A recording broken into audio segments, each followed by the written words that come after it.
टीकमगढ़ एक बहुत ही खुशहाल राज्य था। वहाँ के राजा मान सिंह बहुत ही अच्छे शासक थे। उनकी प्रजा में सभी लोग बहुत खुशहाल जिंदगी जी रहे थे। राजा मान सिंह के राज्य में सभी लोग बहुत प्यार और शांति का जीवन व्यतीत कर रहे थे। वहाँ पर तरह तरह के काम करने वाले लोग मिलजुल कर रहते थे, परंतु वहाँ मुख्य कार्य खेती बाड़ी का था। राजा मान सिंह के राज्य में कभी कोई लड़ाई झगड़ा नहीं होता और ना ही कोई चोरी चकारी।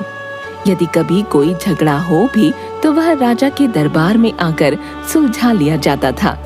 इस तरह वहाँ के लोगों का जीवन बहुत ही शांतिमय तरीके से बीत रहा था। उसी राज्य में दीपक नाम का एक युवक रहता था। दीपक बहुत ही समझदार और होनहार लड़का था। उसके पिताजी वहीं पर स्कूल में टीचर थे। पूरे राज्य में दीपक और उसके पिता सबसे ज्यादा पढ़े लिखे थे, इसलिए सभी लोग उनका बहुत सम्मान करते थे। दीपक पढ़ा लिखा होने के साथ साथ काफी बुद्धिमान और होशियार भी था। टीकमगढ़ राज्य में एक दिन एक साधु बाबा आते हैं और भीड़ भाड़ से दूर जंगल की तरफ अपनी कुटिया बनाकर रहने लगते हैं। राज्य में ये बात जल्द ही फैल जाती है कि वहाँ पर कोई साधु बाबा आए हुए हैं जो कि बहुत दूर हिमालय से साधना करके आए हैं। गांव के लोग उनके बारे में बातें करने लगते हैं। अरे भाई, सुना है अपने राज्य में कोई नए साधु बाबा आए हैं जो बहुत सिद्धि प्राप्त किए हुए हैं। हाँ, मैंने भी उनके चर्चे सुने भाई। कल ही कोई व्यक्ति चौपाल पर बता रहा था कि वो बहुत पहुंचे हुए बाबा हैं। उन्होंने हिमालय पर काफी समय तक साधना किया भाई। वो किसी भी राज्य या गांव में थोड़े दिनों के लिए ठहरते हैं और फिर आगे चले जाते हैं। वो जिस जिस जगह पर रहकर आए हैं ना, वहां पर उन्होंने लोगों का बहुत कल्याण किया है भाई। वो साधु बाबा लोगों के दुख दूर कर देते हैं। गांव के लोग सोचने लगते हैं कि क्यों न चलकर साधु बाबा का आशीर्वाद लिया जाए। इस तरह धीरे धीरे लोग साधु बाबा की कुटिया पर जाने लगते हैं।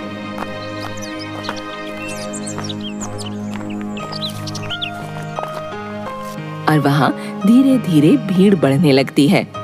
बाबा कुछ बोलते नहीं थे, वह केवल ध्यान में बैठे रहते थे और उनके साथ उनका एक शिष्य था जो लोगों की परेशानियां साधु बाबा को बताता और सभी लोगों को प्रसाद बांटता।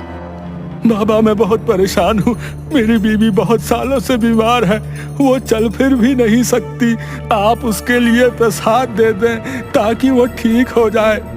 साधु बाबा का शिष्य रघु ही लोगों से बात करता और उन्हें प्रसाद देता था। लो, ये प्रसाद ले जाओ और अपनी बीवी को खिला देना। कुछ ही दिनों में वो बिल्कुल स्वस्थ हो जाएगी। इस तरह लोगों की समस्याएं सुनकर बाबा का शिष्य रघु लोगों को प्रसाद बांटता। कुछ लोगों की समस्याएं बाबा के आशीर्वाद से खत्म भी हो गईं। इस वजह से उस राज्य के लोगों का विश्वास साधु बाबा में बढ़ने लगा और देखते ही देखते कुछ ही दिनों में वहाँ अच्छी खासी भीड़ लगने लगी। दीपक ने भी उस साधु बाबा के चर्चे सुने और अपने पिताजी से कहने लगा, पिताजी, क्या आपने सुना है हमारे राज्य में एक साधु बाबा आए हैं। यहाँ के लोग उन पर काफी आस्था दिखा रहे हैं, पर मैं ये सब नहीं मानता। देखो बेटा, ये तो गांव वालों की आस्था की बात है। अब लोगों को साधु बाबा पर विश्वास हो गया है तो वो लोग अपना दुख दर्द सुनाने वहां जाते हैं। हर एक व्यक्ति का अपना विश्वास होता है। हम उनकी इस आस्था पर कोई सवाल नहीं उठा सकते। जिन लोगों को वहां जाना अच्छा लगता है उन्हें जाने दो। इसी तरह कुछ दिन बीत गए। एक दिन उस राज्य के साहूकार के घर चोरी हो जाती है। साहूकार वहाँ का काफी पैसे वाला व्यक्ति था। उसके घर से अच्छी खासी रकम और गहने चोरी हो जाते हैं। पूरे राज्य में हाहाकार मच जाता है, क्योंकि आज तक तो वहाँ कोई चोरी नहीं हुई थी और अचानक इतनी बड़ी चोरी। सब लोग घबरा जाते हैं। साहूकार राजा के दरबार में जाकर उनके सामने अपनी समस्या रखता है। राजा जी की जय हो। बताओ, क्या कहना चाहते हो? राजा जी, आज तक तो हमारे राज्य में कभी छोटी से छोटी चीज भी चोरी नहीं हुई, पर कल अचानक मेरे घर में काफी बड़ी चोरी हो गई। मैं तो इस राज्य में बहुत निश्चिंत था कि यहाँ कोई चोरी नहीं होती, परंतु अचानक ही मेरे घर से काफी नगदी और गहने चोरी हो गए हैं। और कमाल की बात तो यह है कि चोरों का कोई सुराग नहीं मिला। साहूकार उन्हें सारी बात बताता है। राजा साहूकार की बात सुनकर बहुत हैरान और परेशान हो जाते हैं कि आखिर उनके राज्य में चोरी कैसे हो सकती है। राजा साहूकार को आश्वासन देकर घर भेज देते हैं कि वे जल्द से जल्द चोर को पकड़ लेंगे और उनका चोरी हुआ सामान वापस दिलवा देंगे।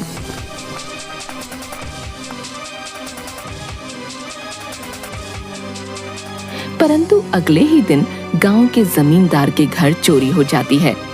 अब तो सारे राज्य में ये बात आग की तरह फैल जाती है।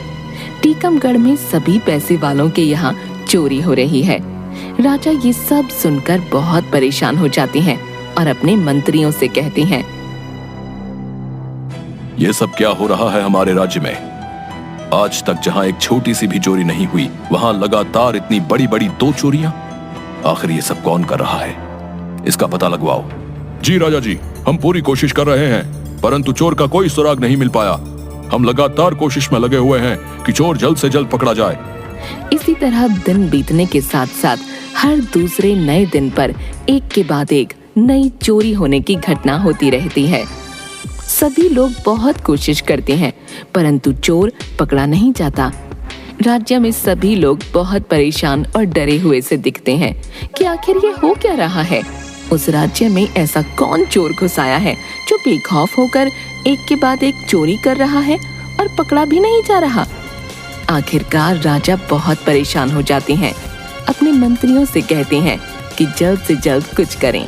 यदि जल्द से जल्द चोर नहीं पकड़ा गया तो हमारे राज्य से काफी लोगों के घरों से कीमती सामान चोरी हो जाएगा और जनता का विश्वास भी हम पर से उठ जाएगा। तभी एक मंत्री कहता है, राजा जी, अगर आप बुरा न माने तो हम गांव के दीपक को बुलाकर उसकी मदद ले सकते हैं। वो एक पढ़ा लिखा समझदार युवक है। उसने काफी लोगों की बहुत सी समस्याएं सुलझाई हैं। यदि आप कहें तो उसे बुलवाकर उसकी मदद ली जाए। तो सोच क्या रहे हो? जल्द से जल्द दीपक को यहाँ बुलाओ और उसे मदद के लिए कहो।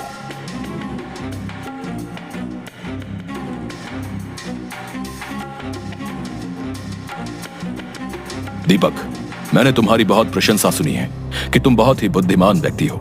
हमें तुम्हारी मदद की जरूरत है। मैं तुम्हें एक काम सौंप रहा हूँ। राज्य में इन दिनों जो चोरियां हो रही हैं, वो तो तुम्हें पता ही है। चोर का कोई सुराग नहीं मिल पा रहा है, इसलिए मैं तुम्हें उस चोर को पकड़ने का काम सौंपता हूँ। तुम जल्द से जल्द चोर का सुराग लेकर हमारे सामने आओ।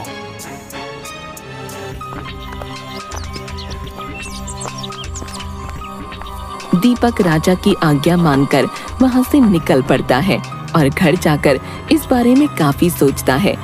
दीपक उन लोगों से भी मिलता है जिनके घरों में चोरियां हुई थीं।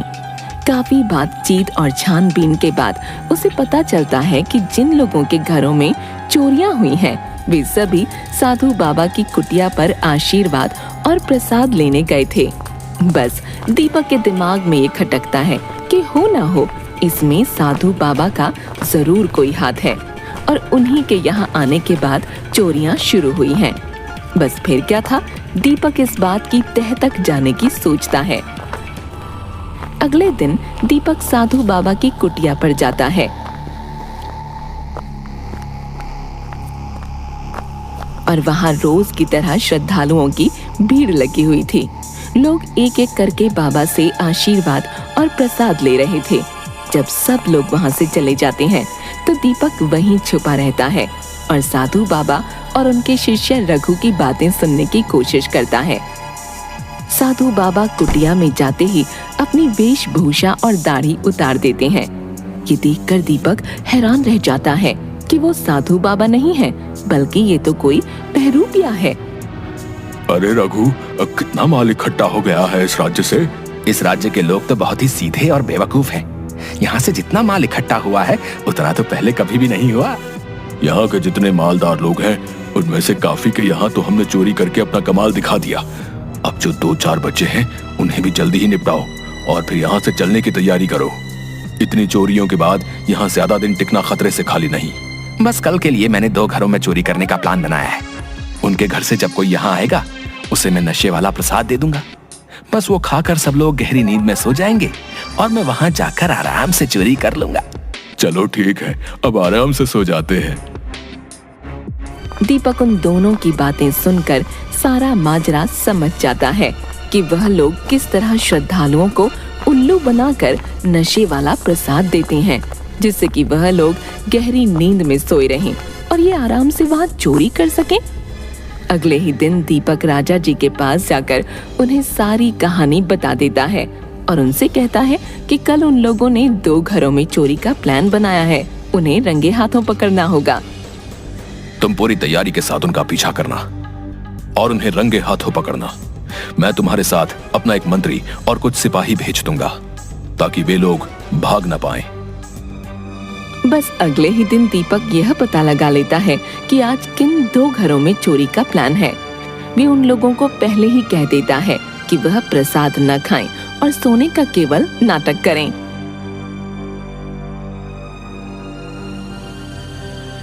वो लोग ऐसा ही करते हैं। सन्नाटा देखकर बाबा और रघु पहले एक घर में घुसते हैं। दीपक उनका पीछा करता हुआ वहीं घर के बाहर खड़ा हो जाता है।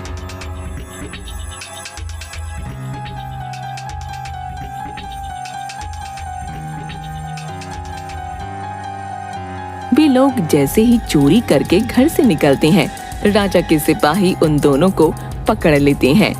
उन दोनों को बंदी बनाकर राजा के सामने पेश किया जाता है और उनकी कुटिया पर तलाशी लेकर चोरी का सारा सामान जब्त कर लिया जाता है। राजा उन दोनों चोरों को जेल में डालने का आदेश देते हैं और दीपक का धन्यवाद करते हुए कहते हैं, दीपक, तुम्हारा बहुत बहुत शुक्रिया। तुमने बहुत ही समझदारी और होशियारी से इन चोरों का भांडा फोड़ दिया, वरना ना जाने ये लोग अभी और कितनी चोरियां करते। इन लोगों ने यहाँ के लोगों की श्रद्धा और आस्था को हथियार बनाकर ऐसा गलत चोरी का काम किया, परंतु तुमने इन्हें पकड़वाकर बहुत अच्छा काम किया है। मैं तुम्हारे काम से बहुत खुश हुआ हूँ। राजा दीपक को बहुत सा इनाम देकर उसका शुक्रिया अदा करते हैं।